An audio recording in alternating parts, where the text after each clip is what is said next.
In the latest game, the Boston Celtics managed to secure a solid victory against the Orlando Magic, finishing with a 103-86 scoreline. However, this win wasn't as straightforward as it might seem at first glance. Boston, for most of the game, didn't play with the usual intensity expected in playoff matches. From the first quarter through to the third, there was a noticeable lack of urgency from the team. The kind of energy and defensive pressure that one associates with playoff basketball was absent for large stretches, and not all the players were fully engaged. Looking at the stats, we can see that the fourth quarter did show a noticeable improvement in both the energy and execution from the Celtics. A win is always a win, but Boston cannot afford to take their foot off the gas when facing a team like Orlando.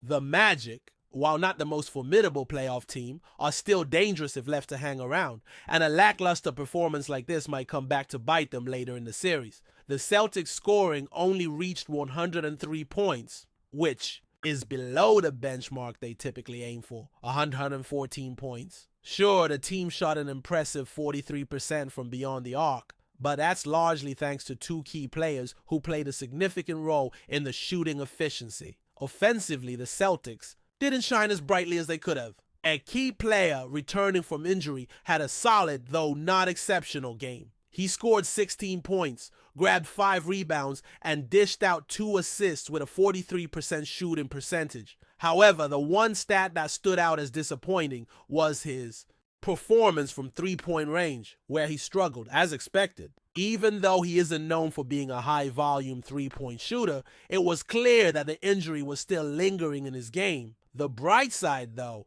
is that he doesn't look like he's lost a step. The injury doesn't seem to have slowed him down, and he was still able to contribute to the offense without a noticeable drop in his overall play. It's also worth noting that while he may not have shot the ball well from deep, he did manage to stay active on the floor and contribute in other ways, helping the team in their victory.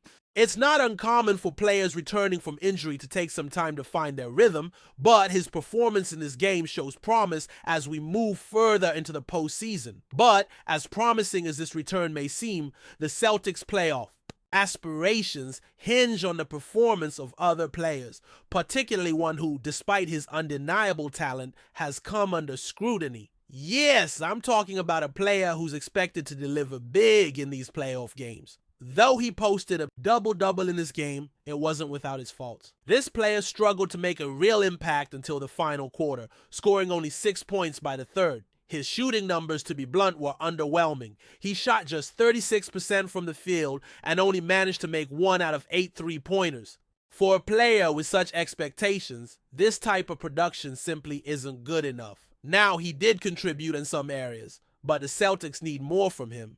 The team relies on him not only to score, but to facilitate the offense, grab rebounds, and make those plays that can change the course of a game. And to be honest, a performance like this won't cut it if Boston is serious about making a deep run in the playoffs. He has the potential, but it's up to him to elevate his game and prove that he can be the reliable difference maker the team needs. In contrast, one player on the Celtics showed the kind of consistency and leadership required in the postseason. From start to finish, he was the one who truly understood the weight of the moment. He was the driving force behind the team's offensive surge, finishing with 30 points, 10 of 18 shooting, and an impressive 58% from three-point range. This player set the tone from the beginning, scoring efficiently from every level, but it was his three-point shooting that really stood out. Against a team like the Orlando Magic, who pride themselves on their three-point defense, limiting opponents from beyond the arc, this player was able to hit 7 out of 12 attempts. That kind of performance was key in giving the Celtics the cushion they needed to seal the game. Along with the contributions of another player off the bench who added 19 points, it became clear that Boston's depth is something that can carry them through the postseason if everyone steps up. Peyton Pritchard coming off the bench also made a solid impact. And when you factor in his 19 points alongside Derek White's 30, it's evident that the Celtics have multiple avenues to success. But it requires all hands on deck. Now, we can't ignore the contributions of other key players as well.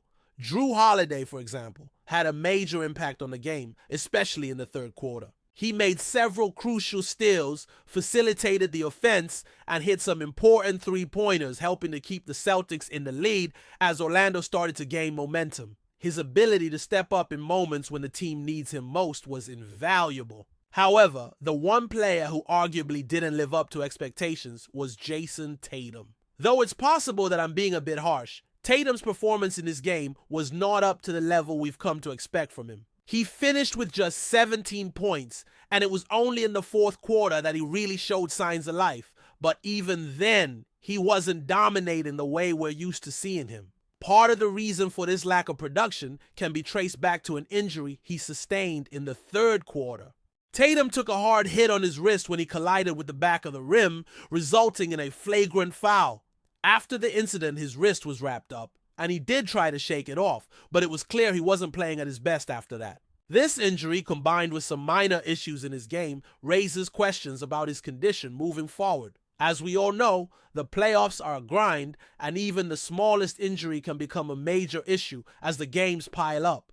The Celtics will need to keep a close eye on Tatum's wrist as the series progresses, especially considering the critical role he plays in the offense. Despite his struggles, Tatum kept playing and even managed to improve his performance as the game went on. But given the high standards we set for him, his 17-point effort still felt underwhelming, especially when you consider that he was only at 10 points heading into the final quarter.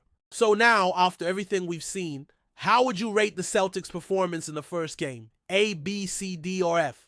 I'd love to know what you think, and don't be afraid to be honest. The Celtics' victory in their latest match was undoubtedly an important one, but it wasn't without its complications. As much as the win will be celebrated in the locker room, there are still many questions about the team's performance that need to be answered if they are to go deep into the playoffs. While the offensive contributions of certain players were crucial, the team's overall inconsistency was something that will surely concern the coaching staff.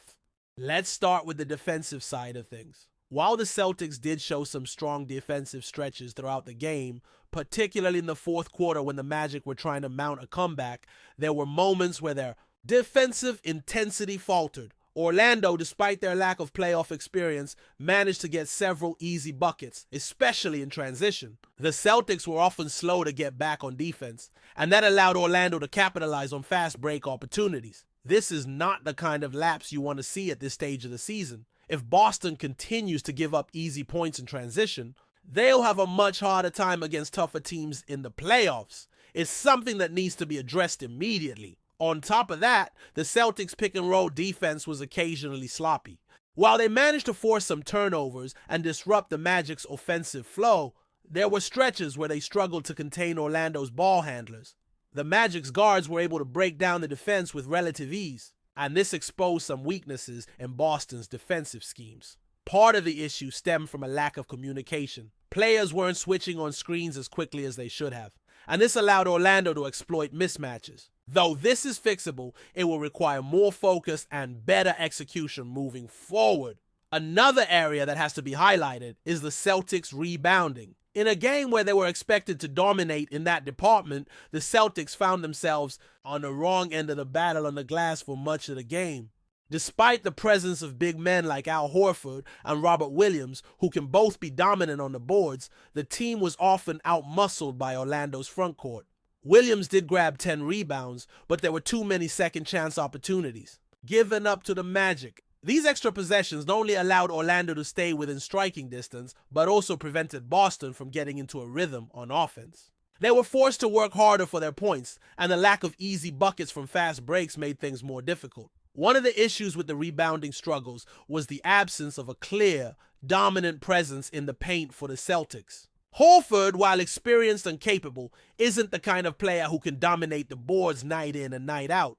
This makes Robert Williams' role even more critical. When he is playing at his best, Williams is one of the most dynamic rebounders in the league, and his ability to control the paint on both ends of the floor is vital for Boston's success. But when he's not at his best, it puts a lot of pressure on the rest of the team to step up. And that wasn't always the case in this game. A silver lining in the game was the play of Derek White, who has become an integral part of the team's success this season. White, despite having to step up in several areas, continues to perform with remarkable consistency. His 30-point performance, including 7 made three-pointers, was a massive contribution. However, it's not just his scoring that has been valuable, it's his leadership and defensive presence that have really helped Boston. White's ability to guard multiple positions and his on-ball defense were crucial in slowing down Orlando's offensive flow.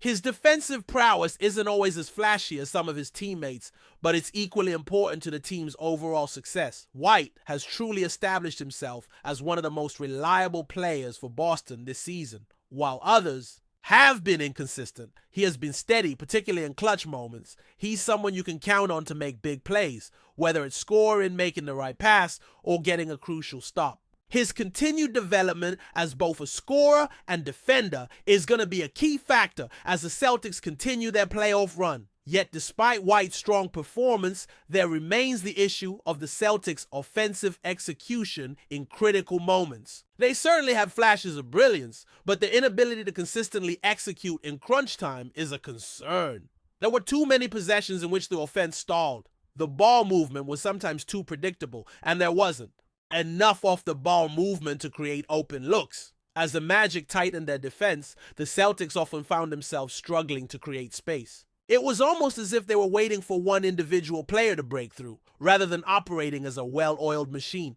In the postseason, that kind of lack of cohesion can be costly. What Boston needs to find, and fast, is the ability to play with a sense of urgency and rhythm throughout the entirety of a game. It's not enough to turn it on in the fourth quarter and expect to win. They've proven that they have the talent and potential to dominate, but now they need to show they can play with that intensity from start to finish. That's the hallmark of championship teams, and it's a quality the Celtics will need to develop if they want to make a deep playoff run. One player who could potentially help with this is Jason Tatum. Tatum's performance in the first half was less than stellar, but he did manage to improve in the second half, particularly in the final quarter. However, his slow start remains concerning. While he's shown time and again that he has the ability to step up in big moments, it would be much more beneficial for the team if he could consistently provide that level of play throughout the entirety of the game. A more aggressive Tatum early on could help the Celtics avoid putting themselves in a position where they need to rely on a fourth quarter comeback. It's also worth noting that the Celtics bench unit had its moments. Peyton Pritchard, as mentioned earlier, was excellent, contributing 19 points off the bench. His shooting and overall energy were a nice spark for Boston when some of the starters were struggling. However, the bench as a whole could be a bit more consistent. When the bench is clicking, it takes a lot of pressure off the starting unit. But when the bench goes cold, as it did at times in this game, it leaves the starters with a lot of work to do. As we look ahead to the next game, the Celtics will need to clean up their defensive rotations, improve their rebounding, and most importantly, establish more offensive flow. The talent is there, but the execution needs to match that talent. The team can't afford to get comfortable just because they came away with the win. Orlando's a team that can surprise, but a more focused Celtics squad should have no problem taking care of business in the next game if they can make the necessary adjustments. The key will be consistency, something that will define their postseason run. If they can find a way to put together a complete game from the opening tip to the final buzzer, then this team will be very difficult to beat. However, if they continue to play with stretches of inconsistency, they could find themselves in trouble when facing tougher competition in later rounds. The clock is ticking, and the Celtics need to figure it out before it's too late. But before we continue, please remember to subscribe to the channel and give the video a like. Your support helps us keep bringing you the latest news about the Boston Celtics. Feel free to share your thoughts on the news in the comments as well. In a move that has left both football and basketball fans in absolute disbelief, Celtic Football Club has made headlines across the globe by announcing the signing of none other than NBA superstar Kevin Durant. The unexpected news broke early this morning and quickly went viral as sports journalists and fans alike struggled to process the surreal image of one of the greatest basketball players of all time donning the green and white hoops of the Scottish Giants.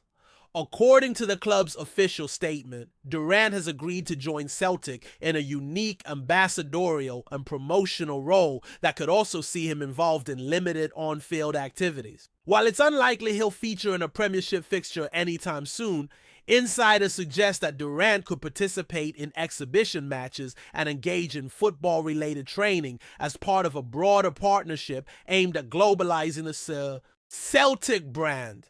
The move comes amid a growing trend of crossover collaborations in the sports world, but this particular announcement stands out for its sheer audacity. Durant, currently with the Phoenix Suns in the NBA, is known not only for his elite skills on the basketball court, but also for his deep interest in global sports culture. Over the years, he has shown a growing passion for football, frequently attending matches in Europe and engaging with footballers on social media. Still, no one could have predicted a formal association with a historic club like Celtic. The signing has sparked a frenzy of reactions online. Celtic supporters are largely ecstatic, viewing this as a brilliant move to elevate the club's international profile. Some traditionalists remain skeptical, questioning whether the spectacle might overshadow the football. But regardless of opinion, one thing is certain: Celtic's bold move has made the club a central talking point in both NBA and football circles, and the world will be watching closely to see how this unprecedented partnership unfolds. That's it for this update. If you enjoyed the video and want to keep receiving exclusive news about the Boston Celtics, please subscribe to our channel and give the video a like. We always appreciate your comments and opinions. See you in the next video.